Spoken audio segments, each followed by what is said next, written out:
saw it in the last video. We are on the dyno with Mullet. So getting things prepared for making some pulls. Gonna make some easy shakedown pulls to start with, just on spring. See if we can figure out where the map is. See what kind of boost it makes with no spring pressure on it. See if we can make some progress here and make some power.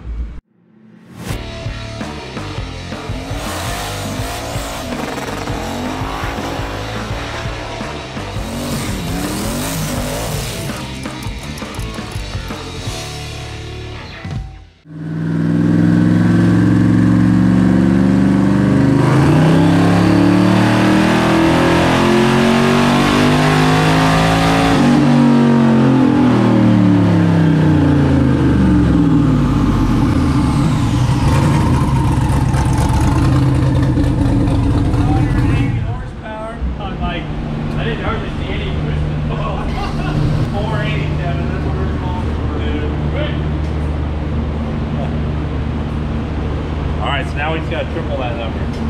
Yeah. All right, everybody, that pull went fantastic. Might as well stack some boost to it. So I'm gonna pull, add 5 pounds of dome pressure to it and see just how much boost it makes and how much power it makes. Let's do it for it.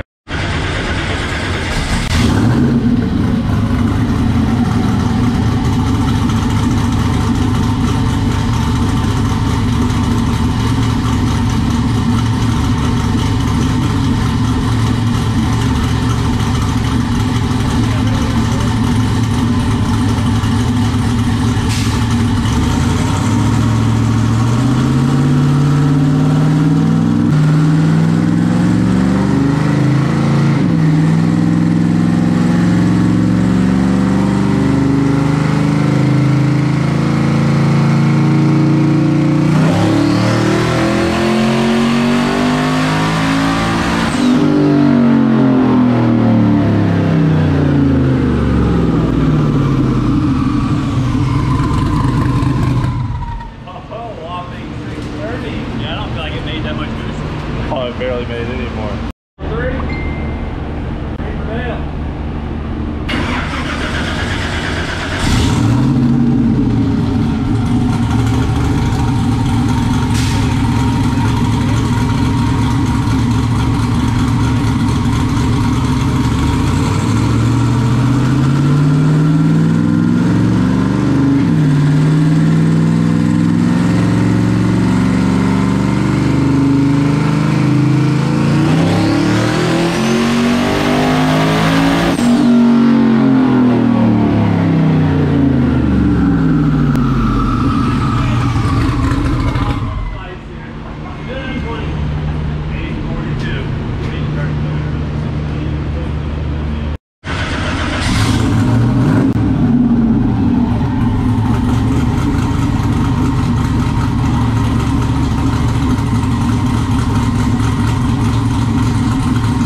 Even like tweak timing at all. This is yeah, I mean, what timing? Yeah, what was your guess? 15.7. Oh, you know the deal, brother. Let's see if it changes. 15.8, 15.7, 6.7. Not bad, not bad. Yeah, let's go. How much timing is that? Timing. Where's the timing? 16. It's like 16. Stupid conservative on time. So. Let's go. She's running so good. Yeah, I mean, like that should want like 20 degrees of timing. Yeah.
I cut that one short too. Why'd you do that? Just, I don't know. just wheeling off the dyno? Yeah, I was a little worried about tire rub. Dude, that's so freaking gnarly. Let's see what the boost and timing was. And I say we call it. Save it for the track. I agree. Dude,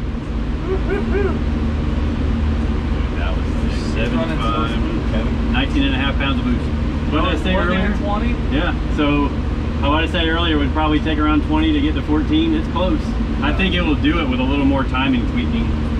A degree of timing would be like, a degree of timing at that level could be like 40 horsepower, right? Yeah. Yeah, so, timing was 16. 16 so, degrees, okay. 16 degrees at 20 pounds?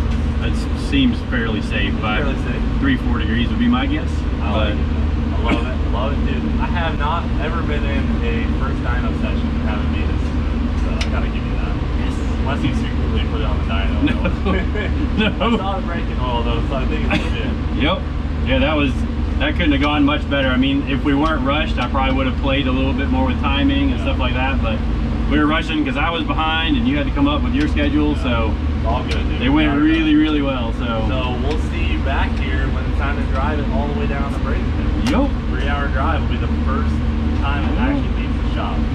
Yep, except for our little, well, we hauled it to Indy, but yeah, that was, driving on its own power, it's going on a 3-hour drive for its first haul. Yep. All right, cool. Man, the day went good. Thanks, Travis. Always.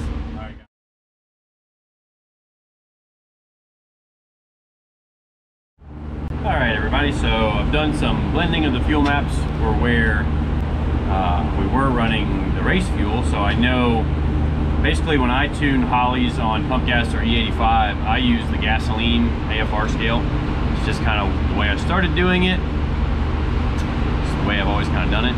At least until Holly does Lambda AFR stuff, I would do Lambda stuff. I can wrap my head around that, but I just kind of know what I need to do for ethanol-based fuels in the gasoline scale. So in doing that, my fuel table is a little rough with where we had tuned in with ethanol fuel. So basically everywhere I'm going to be using pump gas, I just went in there and I took 30% of the fuel map out. Hopefully it cranks up. Took 30% out of the acceleration enrichment, 30% out of starting enrichment, all that stuff. So anywhere we're going to be running on pump gas, which will be cranking the car up, all that stuff, we are just completely running on pump gas. I've gone and taken 30% out of that, which should be close enough to get me running, and then we go on from there. Actually, I'm going to go unplug the race injector so that I 100% know I'm not running on the race injectors at all. So let's run and do that real quick. Not that I shouldn't be able to tell by looking at the data, but let's just unplug this. The other option would be to take the, there we go. It's a little tough when I'm reaching kind of over the thing there. So I could take the belt off, and I probably will in a little bit, because that's going to be how we go from track to track, is to just unplug the belt. Well, let's see if this thing cranks. So first crank on pump gas. See if I got everything right.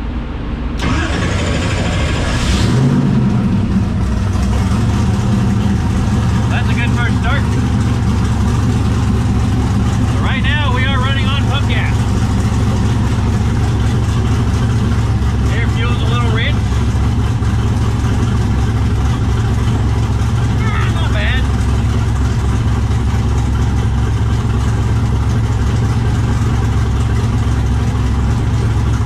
Wow.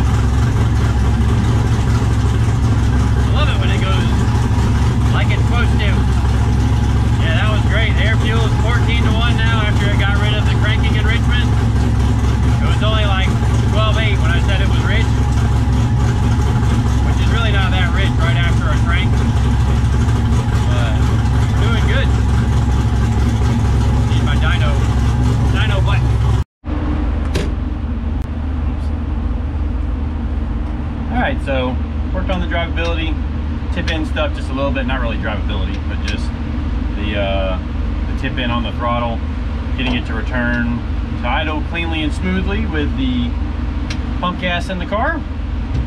So I turned the boost back down to nothing, so this should be 0 boost again.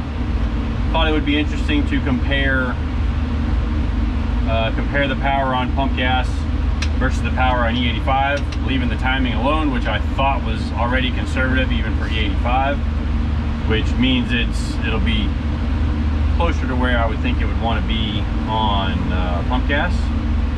So yeah, so like 27 degrees of timing at no boost, but I am going to mess around with it a little bit and see at no boost, see if I can find where the motor wants timing. I might make 2 or 3 pulls just playing around with the timing, just to see what I can see and see if I can gain any power there, and then I can kind of see the trend of, you know, what the engine's going to want for timing there. So anyways, let's get started and make a couple of pulls.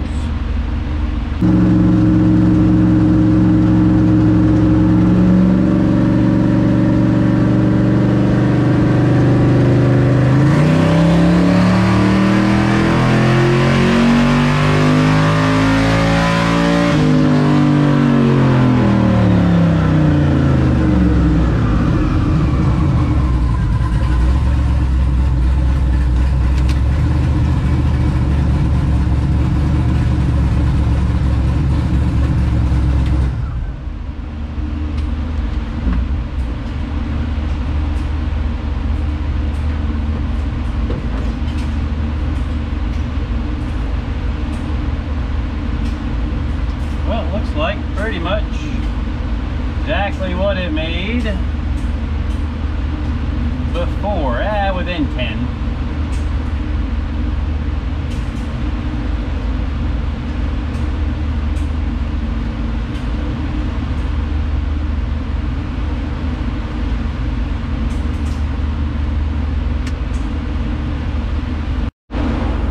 All right, well, last pull for now, and then we're going to unload this thing, go do a compression test just to have that data. It's one thing I really like to do when it comes to race cars and stuff. As soon as we get a combination put together, do a health check on the motor itself with a compression test, and then years down the road you've got a data point to look back on and know, oh shoot, the motor's down 20% or 10%, and then you kind of decide whether or not you want to freshen the engine. So last pull for now, then we'll get this thing unloaded and up in the other shop.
Looks like it didn't really care to be that much leaner.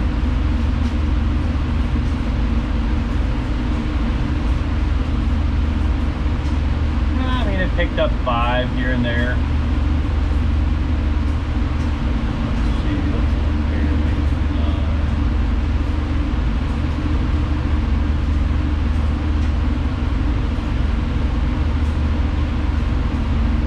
Actually, it was down just a little bit, so put it back a little bit richer on the fuel. Pretty much laid right on top of itself up top.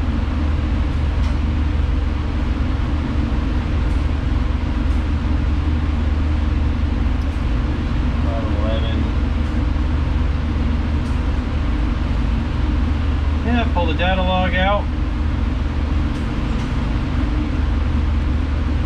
All right, so pull the data log out, and then when I go home tonight, I'll have some stuff to look at. And get ready to take this thing to the track.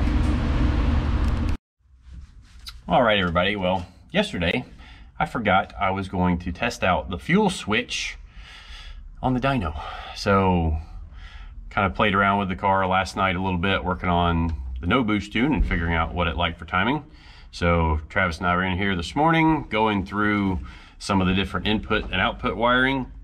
Travis has wired most of this car while I've been doing other stuff, and then I kind of come along and verify and make sure that we're talking the same language when we're doing things, which we get most right most of the time. Yeah. So gonna make a pull probably on about 5 psi just to make sure that that seems happy, and then the fuel switches between 5 and 6 psi. So we'll do a pull there. I made some changes in the boost controller to see if that balances out the dome pressure to boost relationship. It still seems a little odd there, but I mean, it was working. It just, the numbers weren't what I thought they needed to be. So we're gonna try pull, see if the dome pressure to boost ratio changes. If not, it is what it is. So we gotta warm the car up, got some ice in the tank, see if we can make a couple of pulls here, and then get this thing back over to the fabrication stuff to do the bed cover, finish the front end, and actually finish the front fuel cell, a few little things, and then this thing, oh, we gotta mount parachutes too. So lots of stuff to do before we leave next Tuesday to drive to Bradenton, but we're gonna get at it and see if we can make all this happen. All right, everybody, well, we have warmed it up. Looking at some data during the warm-up. Got the engine and the oil up to temperature. Gonna make a pull at 5 psi, see what that looks like. 10 psi dome pressure, which should make around 5 psi boost if it does the same thing it did when Cleetus was here. And then we'll look at the data from that pull. If everything looks happy there, we'll do it to 20 pounds of dome pressure, which should be 10 pounds of boost, and that will actually blend over to the race fuel. So, here we go.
On what I saw was 5 psi, so that's pretty good.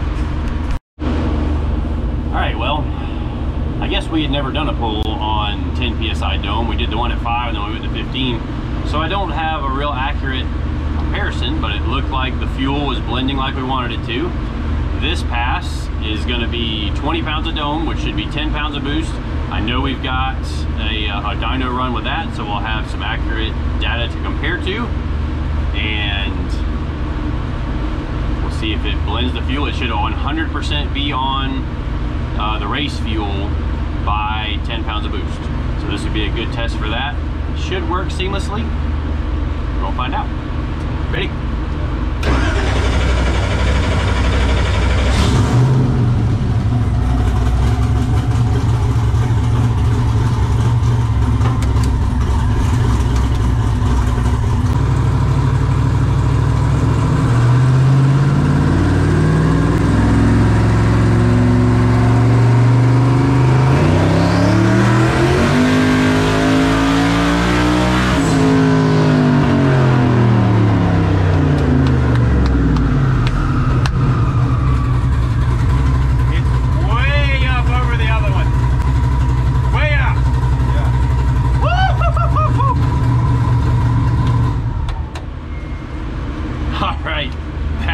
was awesome.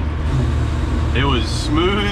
It didn't hesitate. I put 2 degrees of timing in the thing. And I saw 11 pounds of boost. You're downloading the log. It made 1,000 horsepower on 11 pounds of boost. That's getting where this thing more should have been. So the previous was 790, no. So 842 was what we made on 10 pounds of boost before while Cleetus was here. And that pull right there was 991 on 10.5, 11 pounds of boost. So we are headed the right direction. This thing is coming off the dyno. I think that's gonna end up this video. Just a little bit of extra tuning after the fact.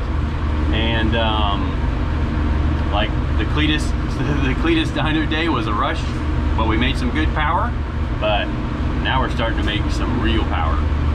So anyways, we're gonna get this thing back to work. See you guys in the next video.